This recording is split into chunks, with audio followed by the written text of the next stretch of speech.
Siddipet urban మండలం తడకపల్లిలో విషాదం చోటు చేసుకుంది. 8వ తరగతి చదువుతున్న విద్యార్థిని లావణ్య గుండెపోటుతో మృత్యువాత పడింది.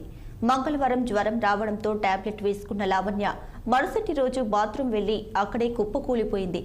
వెంటనే ఆసుపత్రికి తీసుకువెళ్లగా తీవ్రమైన గుండెపోటుతో చనిపోయినట్లు డాక్టర్లు వెల్లడించారు.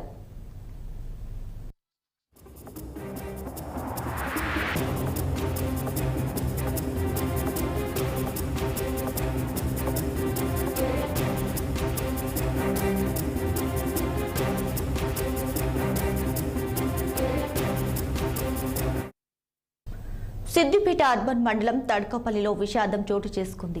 8వ తరగతి చదువుతున్న విద్యార్థిని లావణ్య గుండెపోటుతో మృత్యువాత పడింది. మంగళవారం జ్వరం రావడంతో టాబ్లెట్ వేసుకున్న లావణ్య మరుసటి రోజు బాత్రూంకి వెళ్లి అక్కడే కుప్పకూలిపోయింది.